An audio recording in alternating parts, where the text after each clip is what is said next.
Hello there everybody. Follower ko ng marami panig ng mundo po kayo naroon. Magandang gagawin po sa inyo lahat. Magandang araw, magandang hapon, magandang tanghali, magandang umaga. Sa lahat po nang naabot ng live broadcast na ito. Welcome po muli sa live broadcast ng Sharpen Our Memory. Live po tayo ngayon sa Facebook. Meron din po nito, mapapanood din po ninyo sa YouTube, kaya lang medyo delayed po kasi kapos po ako sa gamit, kaya ina-upload na lang po. Gayon man ay narito po ako, ipagpapatuloy ko po muli ang aking recitation at ito na po. Roma Kapitulo 13. Bawat kaluluwa ay pasakop sa matataas na kapangyarihan, sapagkat walang kapangyarihan hindi mula sa Diyos. At ang mga kapangyarihang iyaw ay hinirang ng Diyos.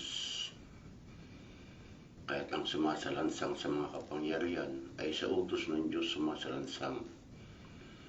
At ang mga nagsisalansang ay magsisitanggap ng kahatulan sa kanilang sarili.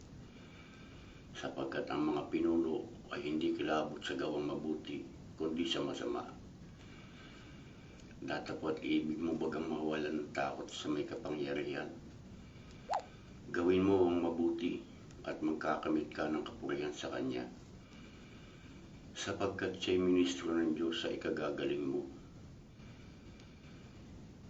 Datapwat, kung ginagawa mong masama ay matakot ka. Sapagkat hindi walang kabuluhan ang pagdadala niya ng tabak. Sapagkat siya'y ministro ng Diyos, tagapagiganti sa ikagagalit sa gumagawa ng masama. Kaya't dapat naman na kayo pasako, hindi lamang dahil sa kagalitan, kundi naman dahil sa budi. Sapagkat dahil dito ay nagsisipagbayad naman kayo ng buwis. Sapagkat sila'y mga tagapakasiwa ng paglilingkod sa Diyos na nagsisipamahalang walang patid sa bagay na ito.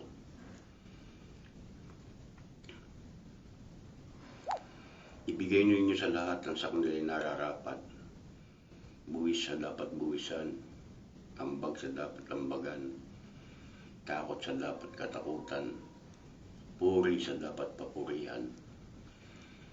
Huwag kayong magkautang na ano paman sa kanino man, maliban na sa mga ibigan kayo, sapagkat ang umiibig ay nakaganap na ng kautusan. Sapagkat ito,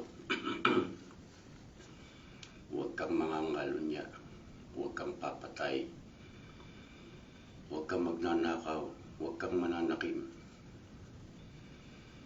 At kung mayroon pang ibang utos na ay nauwi,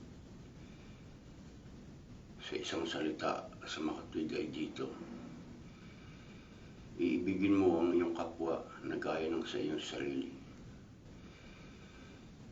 Ang pag-ibig ay hindi gumagawa ng masama sa kanyang kapwa.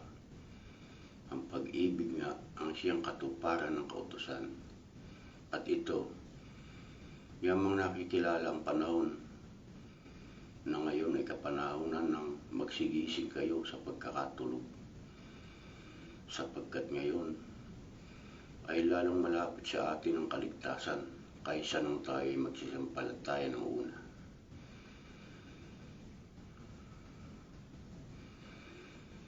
Ang gabi ay totoong malalim at ang araw ay malapit na.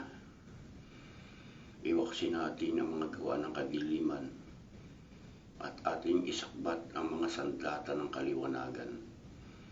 Magsilakad kayong mainhin na gaya ng sa araw. Huwag sa katakawan at paglalasing. Huwag sa kalibugan at kahalayan. Huwag sa mga pagkakaalit at mga pagkakainggitan. Kundi bagkus, isakbat ninyo ang Panginoong Jesucristo at huwag ninyong paglaanan ng laman upang masunod ang mga kahalayan noon. Few minutes break lang po at babalik po agad ako.